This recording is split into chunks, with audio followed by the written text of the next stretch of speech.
Drama serial leader کی اگلی قسمیں ہم دیکھیں گے کہ منصور اپنے دوست سے کہتا ہے کہ اب بھی ہمارا نقصان نہیں ہوا، بدلا تو کچھ بھی نہیں ہے، ایک ووٹ سے اب بھی ہماری حکومت قائم ہے۔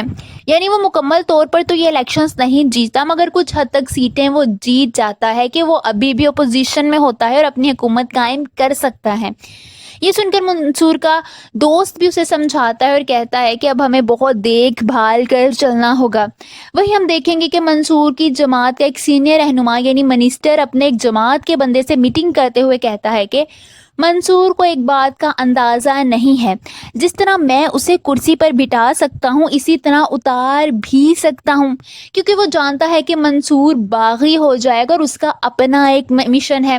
وہیں دوسری طرف ہم دیکھیں گے کہ علی اپنی ہار کی وجہ سے بہت پریشان ہوتا ہے کیونکہ اس کو بہت کم ووٹ پڑے ہوتے ہیں۔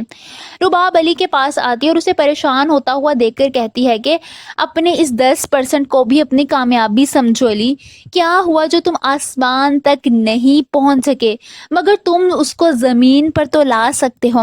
یہ سن کر علی میں کافی زیادہ جذبہ آتا ہے اور وہ جو پیچھے ہٹنے کا سوچ رہا ہوتا ہے اب اپنا ارادہ ترک کر دیتا ہے اور آگے لڑنے کا خیال اس کے دماغ میں آ جاتا ہے۔ دوسری طرف ہم دیکھیں گے کہ آغا جان جیل میں ہوتے ہیں۔